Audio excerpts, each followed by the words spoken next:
glad to have you here. But as a quilter, when I put that hat on, I'm happy to have you here too. And I'm going to talk about a specific body of my work. This is just one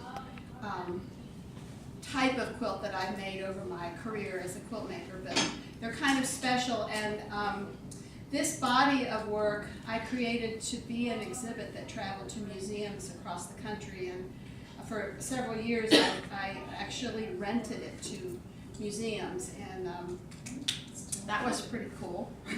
Yeah. So I guess, can we turn the lights off? And I'll start my first, this is also very historic, this is my first PowerPoint presentation, which I learned to do at my local library. So libraries are good for a lot of things.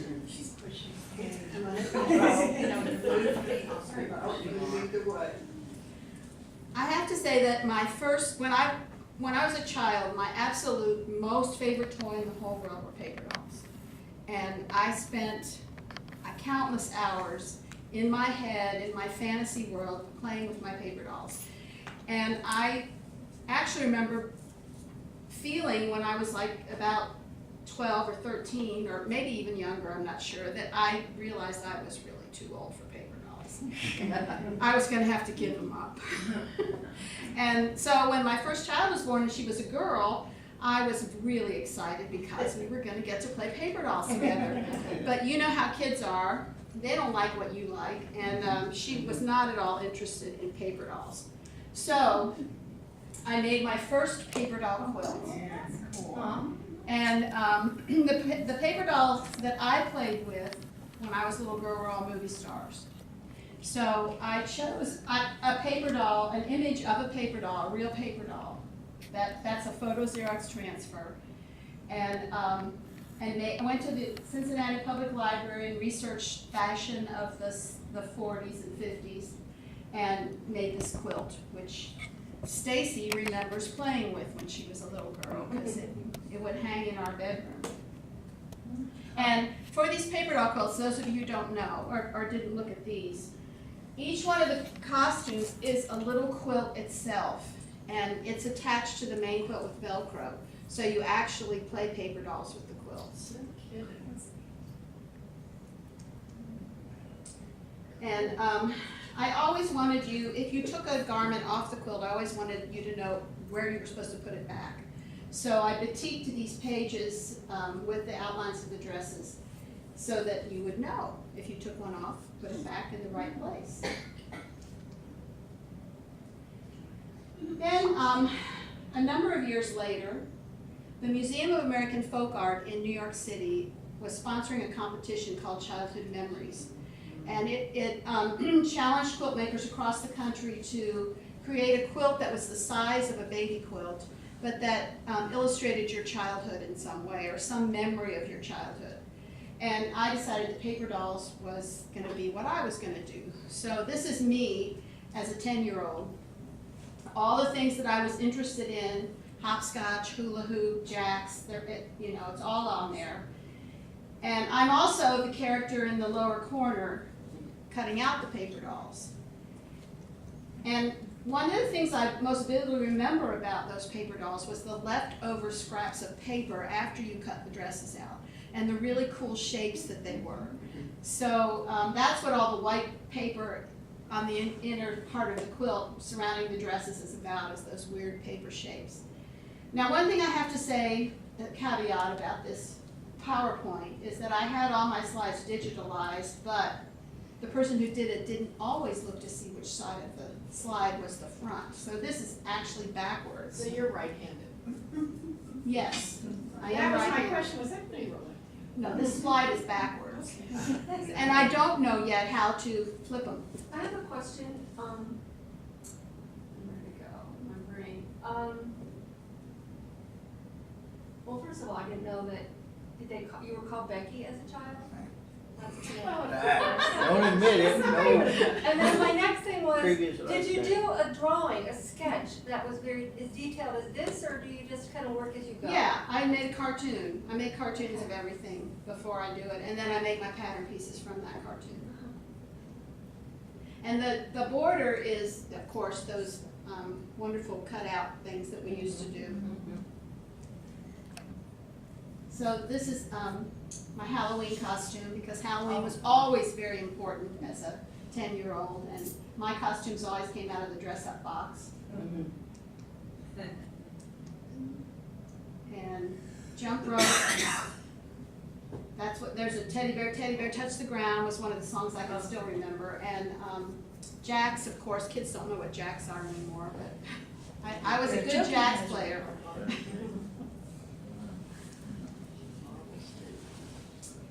And then Phyllis George came into my life. She did so much for so many craftspeople in Kentucky. And she wrote 2 books about Kentucky. Well, one was about Kentucky craft, one was about American craft. And she put me in both books. And when I saw her one time, I said, well, Phyllis, I'm so flattered and grateful. Thank you so much for including my work, but you know, you don't own any of my work. And Yeah. so she said, Shame on her. Yeah. Shame her right well, into it. let's do That's something pretty good. about that. And I told her I had this idea that I would like to tell a woman's life story through garment. And she was a really good candidate because she'd had so many different roles that she'd already played in her life. So I went to her house, and we looked through photographs, and I was trying to come up with what the design of the quilt was going to be like. And I noticed in her house that there were silver picture frames on everything. This table would be covered with silver picture frames with pictures of her and her friends and her kids. And so the silver picture frame stayed in my head, and I thought I would just use that motif for this quilt. And she also has a big quilt collection herself, so she loves traditional quilts, and that was part of why I chose this kind of traditional, simple quilt. Actually, when I made this quilt, I had her in a yellow bathing suit because the photograph that I was working from was black and white. And the one thing she made me change was, after I had the whole quilt done, was the color of the bathing suit, because she said it was blue.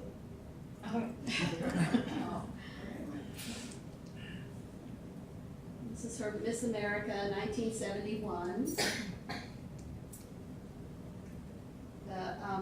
The dress for the inaugural ball when she became First Lady. Miss Chicken by George. I don't know if you ever went to the grocery store and found packages of Chicken by George. She did have a business where she had pre-prepared, like, marinated chicken breasts that you could buy. And that led me to this body of work, which I designed to be a traveling exhibit. And I decided to honor it was going to be 12 women that I thought were groundbreakers in their field. Most of them are our grandmothers in that generation. And the first one I chose was Ella, because my son Max is a musician, and he made me listen to big band music, which had never been my music. That was my parents' music. And I fell in love with Ella, and she's not someone I probably would ever listen to if it hadn't been for him. So this is Ella's quilt, and this is Ella's quilt right here on the table.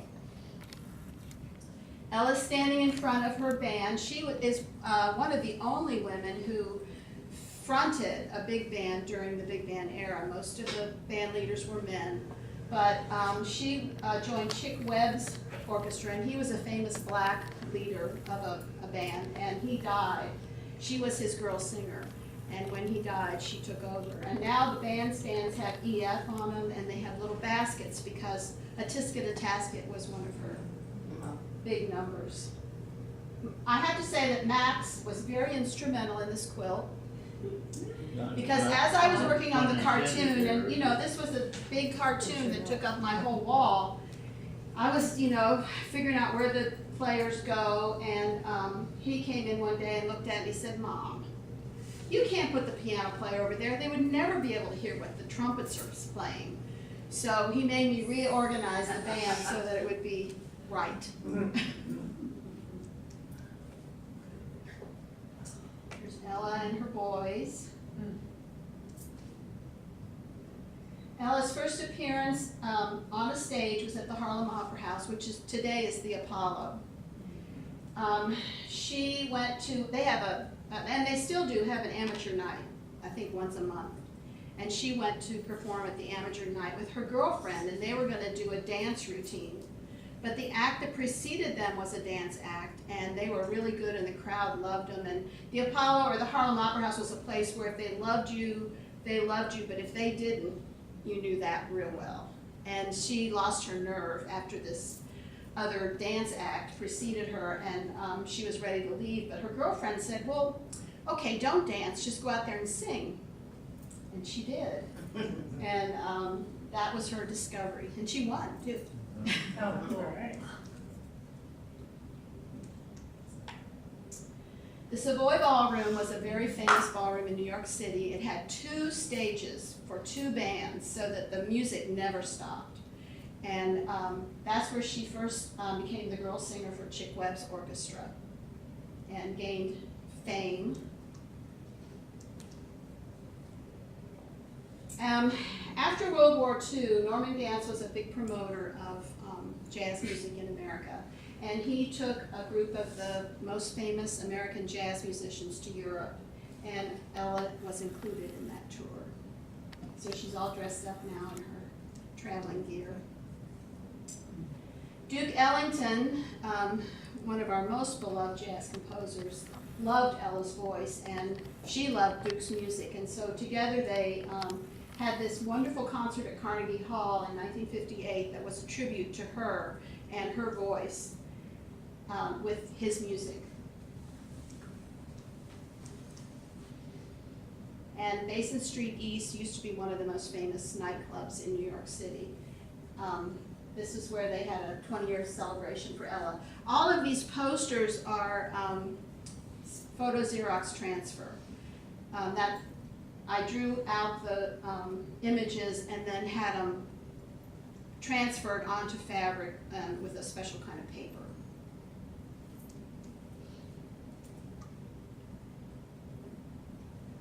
There's Ella. And my next woman is a Kentuckian, because I wanted to make sure there's one Kentuckian in the bunch. And this is Jean Ritchie.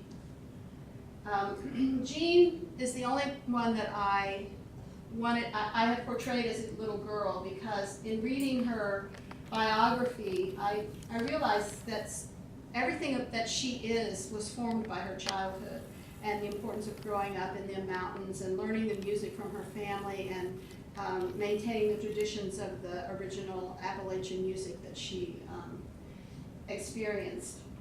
So for this quilt, there's a song for each garment, and in between the songs is strip piecing that represents the mountains.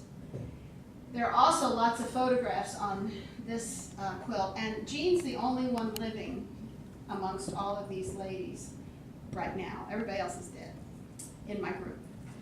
So I went to visit Jean on Long Island, where she lives, and we went through her picture book. And her husband was a photographer, so she had all these wonderful images that he took of her. And so those are photo Xerox all around the edges of this quilt. And the only thing she asked me to put on the quilt was a dulcimer. So in each corner there's a little dulcimer. And she saw the finished product and everything. Yeah, I have her a picture of her on performing With this quilt with in the the quilt background. behind her. Yeah, Great. that's my music. There's Jean. She was a little red-headed girl growing up in Viper, Kentucky. Fair Ellender was one of the songs that she really loved, because it's a song about a tragic love affair, and the girl is a princess that gets carried off, and it was a favorite song as a child because she had this red hair that she hated, and Fair Ellender had long blonde hair, and so she would fantasize about long hair and being Fair Ellender. Play parties were ways of socializing in the mountains, where the people would come together and sing and dance, and so that was a great tradition for her childhood. And Christmas is something that she talked about a lot. Her family would go from house to house in Viper caroling, and then they would receive gifts of fruit, apples, and so she's got an apple in one hand. And she told a story about a Christmas where she received a doll and she wanted a doll, but the doll was carved out of wood and had a black face, and in her mind, the doll that she wanted was the one in the store. And she was a little disappointed, but came to love the doll anyway, because someone special had made it for her. Jean graduated from the University of Kentucky, and she went to Greenwich Village, where she met up with all the folk singers of the day, and she was a teacher. And so this is Jean in the classroom. And a lot of those folk singers from that era considered Jean to be the one who had the true voice of the mountains and of the tradition. They were all imitating it, but she was the real thing. And this is Jean at one of the Folklife festivals in Frankfurt with the quilt behind her.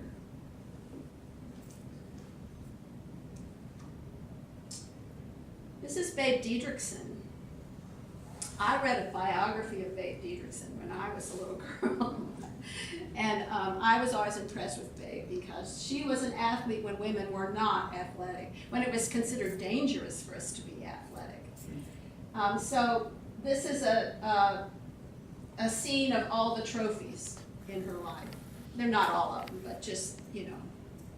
She won 2 gold medals in the 1936 Olympics, one for javelin and one for hurdles. She, of course, was a golfer, and she founded, she and some other ladies founded the LPGA, which we still offers tournaments today.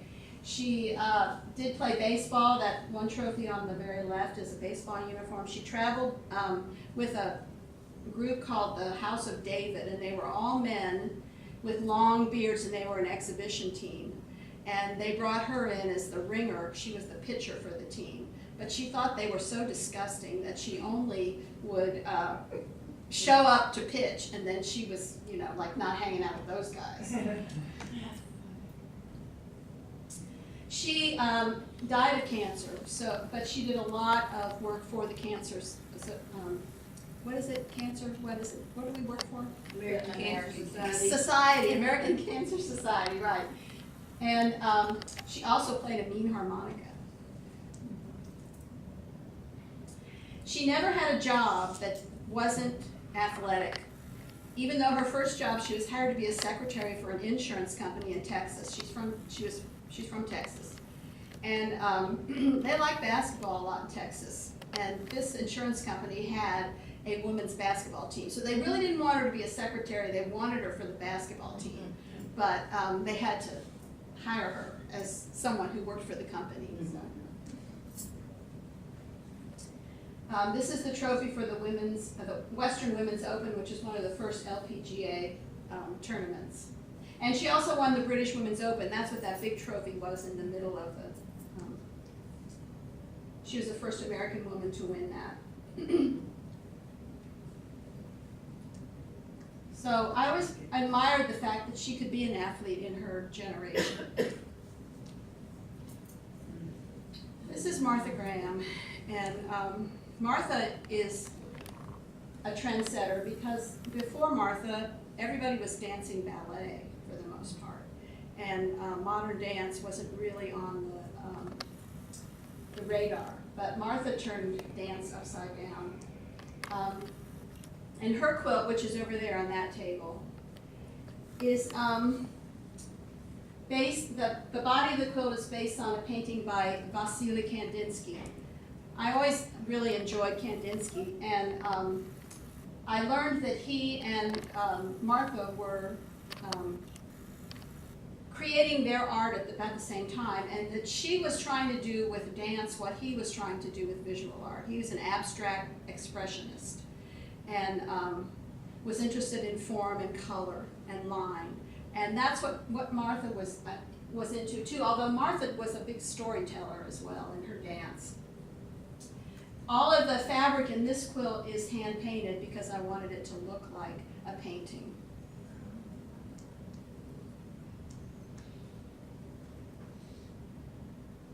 This dance was called Deaths and Entrances, and it was about three sisters. It was supposed to be about the Bronte sisters, but Martha was also one of three sisters.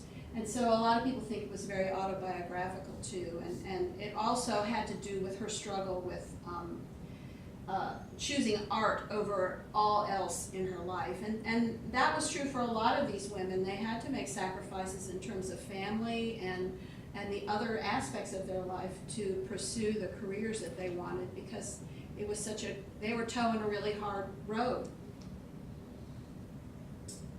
American Document is a dance about the Pilgrims, and it was one of the first times she allowed men into her dance company.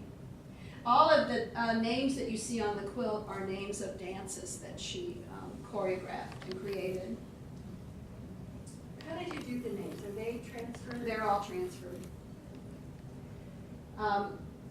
Clytemnestra is this Greek tragic figure who dies a terrible death, a very bloody death. And Martha danced this dance on the stage at the age of 75 with arthritis. She danced until she couldn't dance no more. And Clytemnestra, since she dies this bloody death, this red cape that is a part of the costume becomes the blood that's strewn all over the stage by the end of the dance.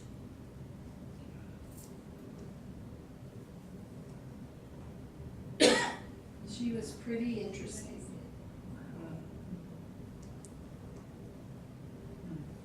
Eleanor's quilt is here too. I don't think I could make a statement about the women of this era without including Eleanor, because she was a groundbreaker in so many ways. And she was born to a very beautiful society mother. And Eleanor wasn't very beautiful, and she was told over and over and over again how unbeautiful she was by her mother. And she really didn't discover who she was and the light in herself until she went off to boarding school. And that's the first slide up here. Over on the left, that's her going to school in England. And her teacher was French, so Madame Souvestre.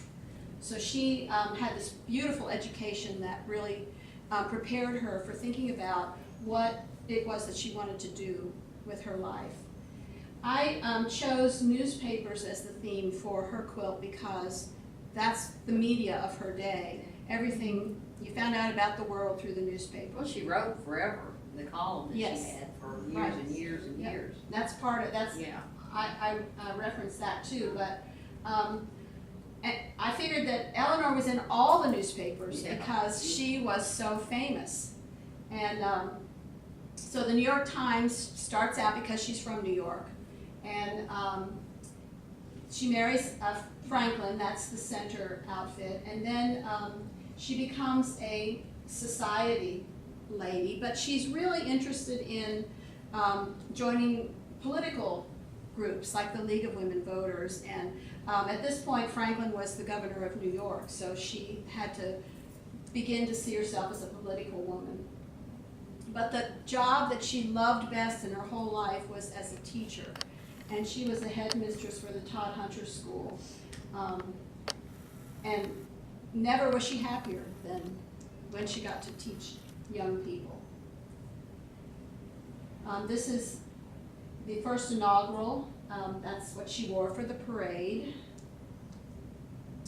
And because Franklin was incapacitated because of his polio, she was his eyes and ears for most of his presidency.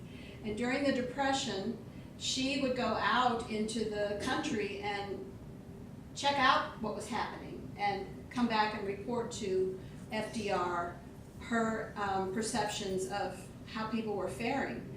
And one of the places they weren't faring so well was West Virginia in the coal mines.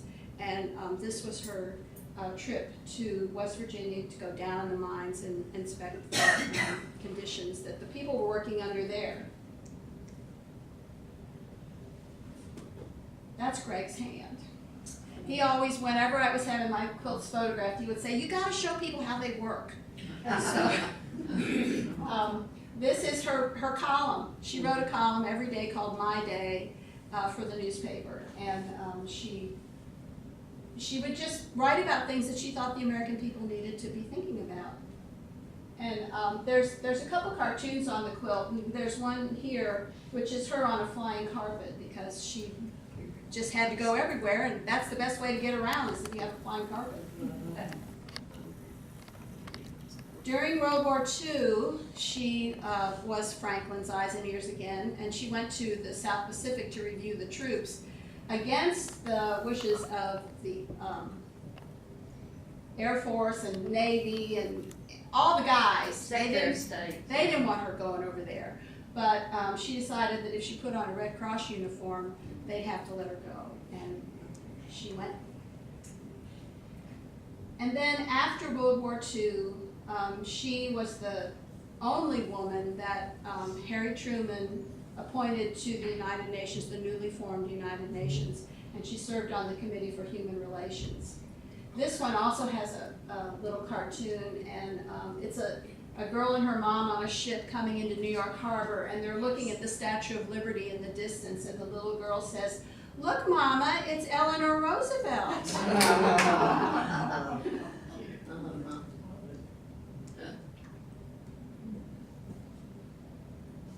And this is Eleanor at the end of her life, and that's holding up the declaration that committee for the United Nations put together. Isn't she amazing? This is Louise Nevelson. A lot of people don't know who Louise Nevelson is, but there had to be an artist in this group for me, and I chose Louise because she was a sculptor. And at this time, women were not sculptors. If you were in the arts, you were a painter, maybe you made pots, but you didn't make sculpture. And Louise hung around in New York City with a lot of artists, and she was told by one guy in a coffee house one time, he said, "You can't make sculpture. You have to have balls to make sculpture." Uh-oh. And Louise said, "I have balls."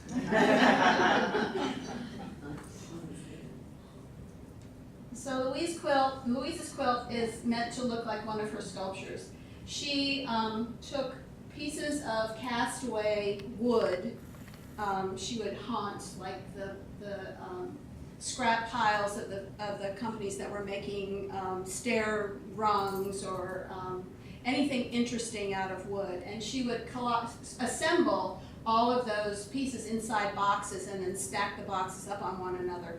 If you've ever been to the Kentucky Center, there's a huge Louise Nevelson piece in the lobby of the Kentucky Center. It's all black. She would paint all of her assemblages either black, white, or gold. And since white was easier to do than black with fabric, I went with a white one. It's called Dawn's Early Chapel. Cincinnati Public Library has a piece out of hers. Where is It's on the Walnut Street side and kind of out. Is it a metal piece? It's outside? It must be a metal Yeah, piece. yeah. Louise was a very beautiful Russian extraction woman, and she was very just a normal woman in her young youth. She married Charles Nevelson and settled down for a life of being a homemaker, which was expected of most women at that time. But it just wasn't going to work for her, and so she had a son, but she kind of had to leave him behind because to her making art was the passion of her life. And she began teaching art for the WPA in New York City. She was always interested in clothing that had some basis in folk culture, and so she kind of was the first hippie, sort of. She dressed very distinctly all her life.